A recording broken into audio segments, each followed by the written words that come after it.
Hello, wine lovers! I am Raslava, sommelier and wine educator, your guide on this journey through a world of wines, spirits, and cocktails. Champagne, a sparkling wine produced in the French region of Champagne using the traditional method, where the secondary fermentation, which creates the bubbles, occurs directly in the bottle, is widely regarded, and not without reason, as the gold standard for sparkling wines. I have talked a lot and in detail about champagne, the link can be found in the first comment. But champagne has one major drawback. It is expensive, sometimes very expensive. However, champagne is not the only wine made using the traditional technology. When it comes to national sparkling wines, those made with their own grape varieties and/or unique technological features that differ from champagne, Spanish cava should be placed second only to champagne in terms of quality.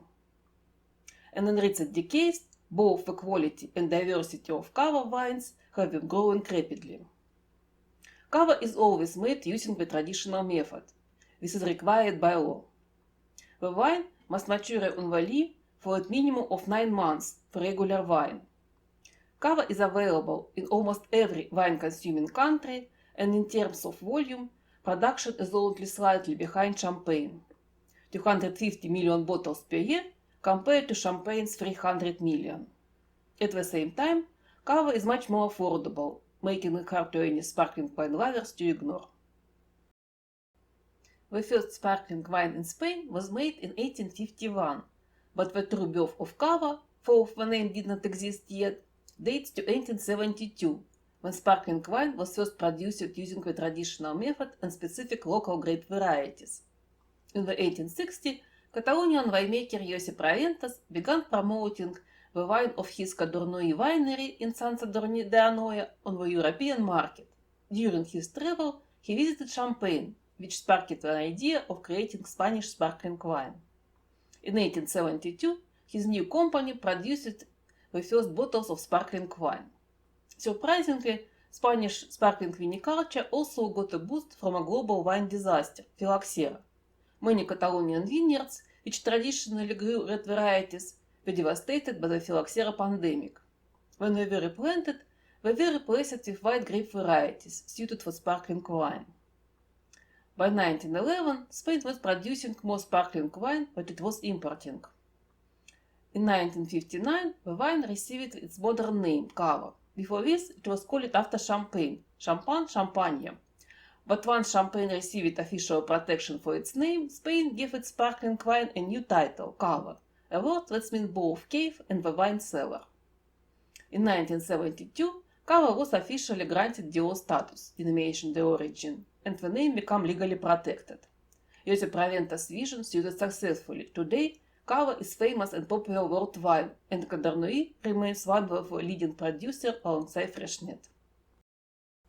In 2019, a split occurred among cava producers. 9 wineries specializing in higher quality aged cava left the DO. Their complaint was that low prices for cava were damaging its global reputation.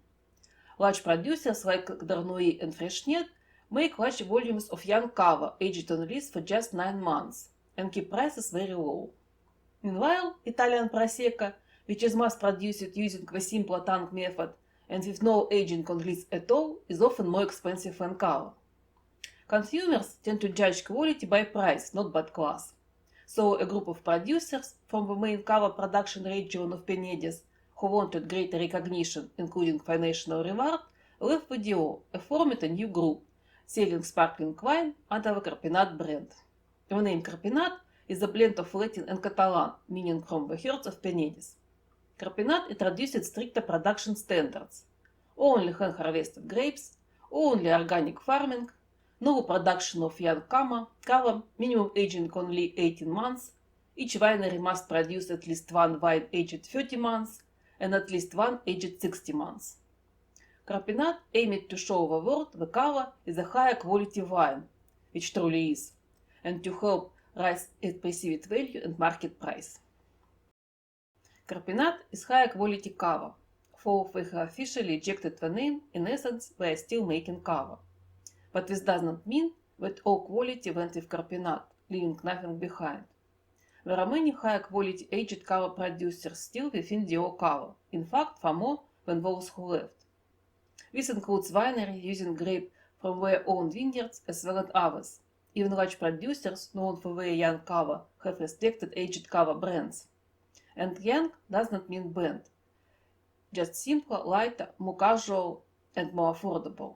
As for price, yes, producers always want to earn more, but it is not really what avid consumers are looking for. Interestingly, the split ended up having a positive effect on the world of cava. In 2020, the production regulations for DO Cava were revised and improved. For example, geographical labeling became clearer. Previously, only Spain was listed. Now, specific cava regions are defined and indicated on labels. This is important as the terroir still plays a major role in cava's character. Maximum grape yields are reduced to 12 tons per hectare for Cava de Guarda and to 10 tons per hectare for Cava de Guarda Superior. For Cava Reserva, the minimum aging on lease was increased from 15 to 18 months.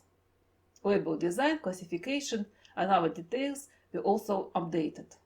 Overall, many aspects were tightened and improved, helping reinforce Cava quality and identity. So, where, from what, and how is Cava made?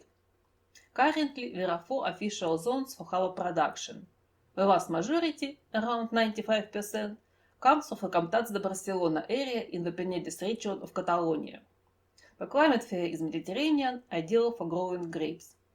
Sant Sadurní d'Anoia, the birthplace of Cava and home of its largest producers, is considered the capital of Cava.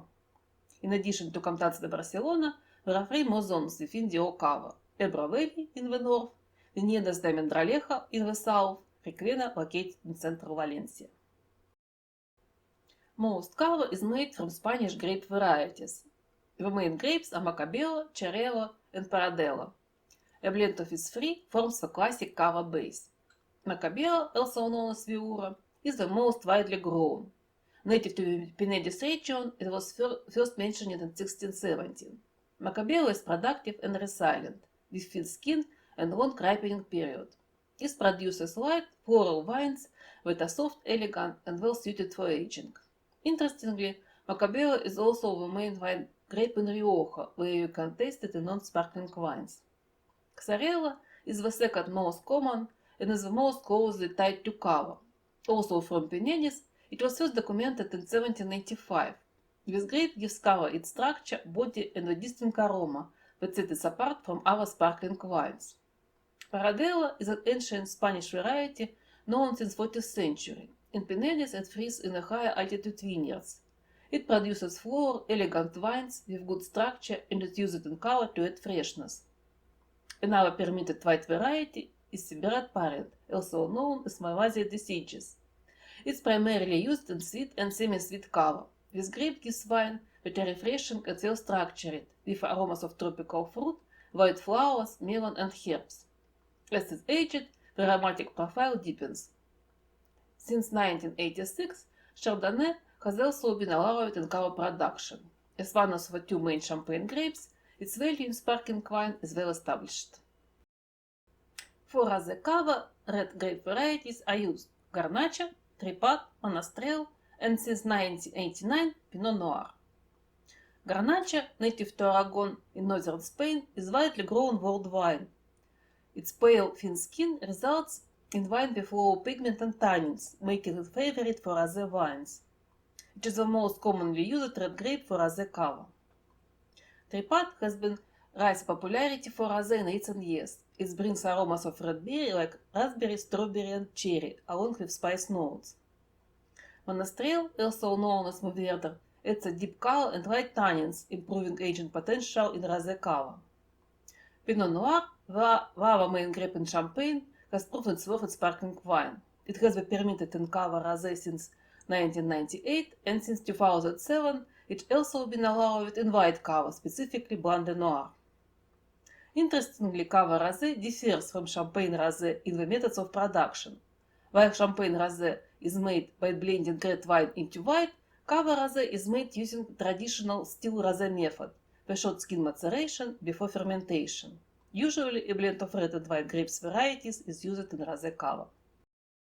In principle, the technology to producing cava is identical to that of champagne, and all the technical details can be found in my videos about champagne.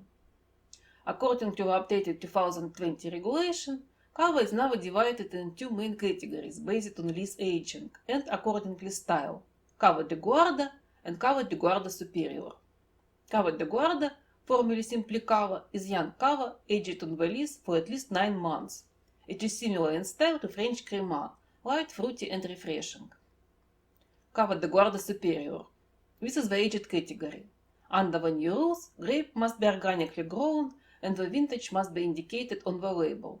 These wines offer a more complex taste and display a distinctive smoky character typical for well-aged cava. Cava de guarda superior is further divided into 3 subcategories. Cava reserva, aged at least 18 months on the lee, formerly 15 months. Cava gran reserva, aged at least 30 months on the lee. Cava paraje qualificada, aged at least 36 months on the lee.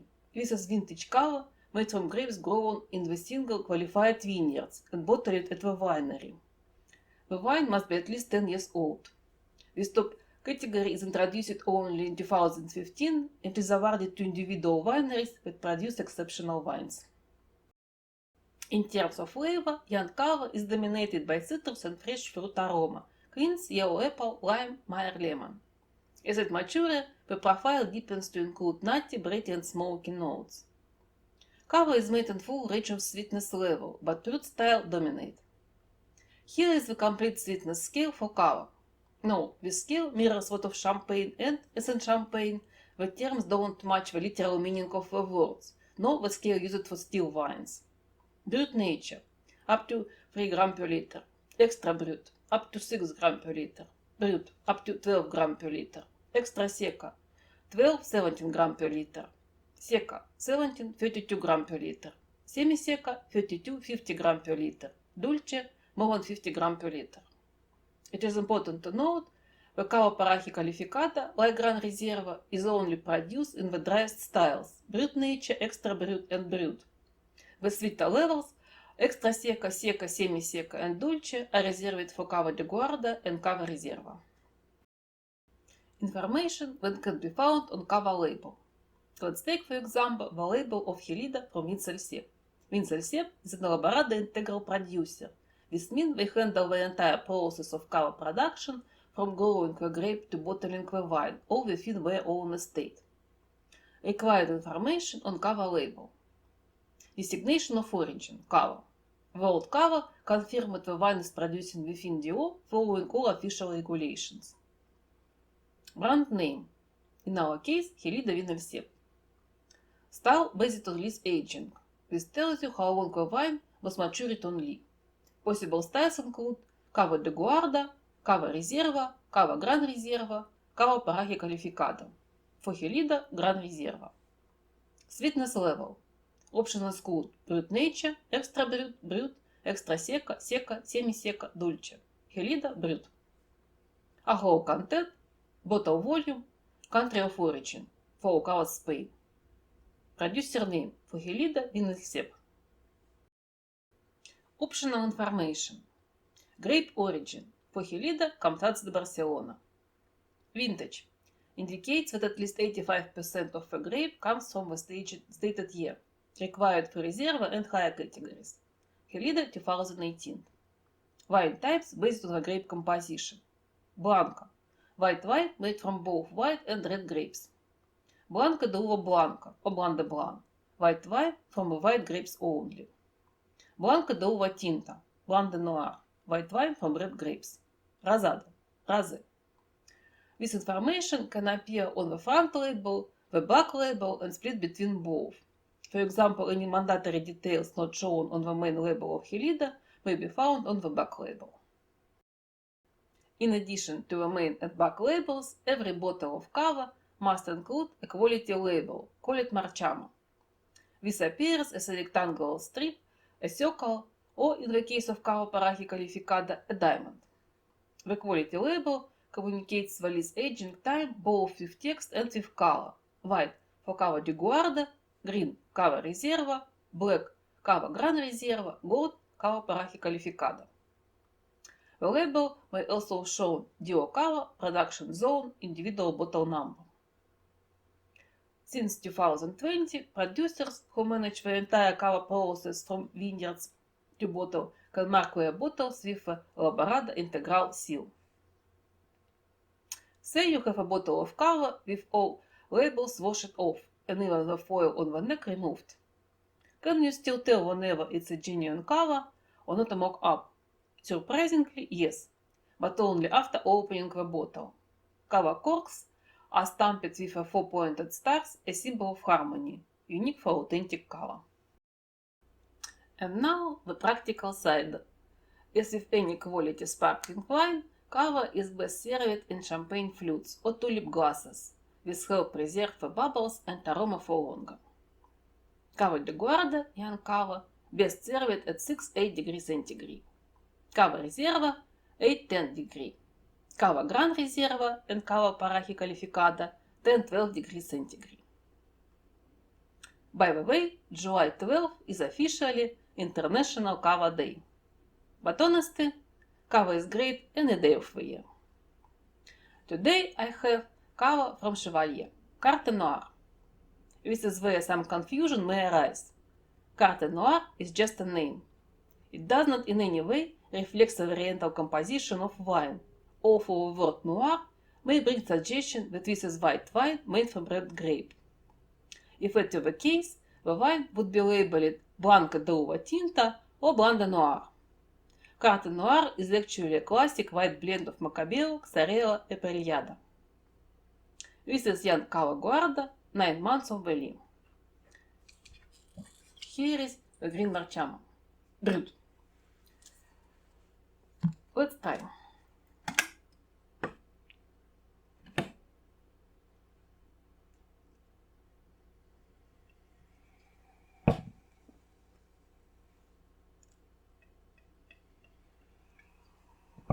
This one for you, this one for me. Citruses, green apples.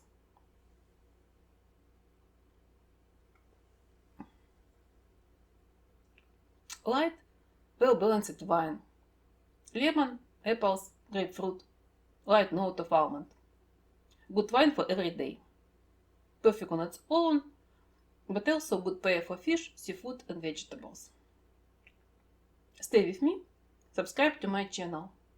Feel free to ask questions and don't hesitate to support me. Salud!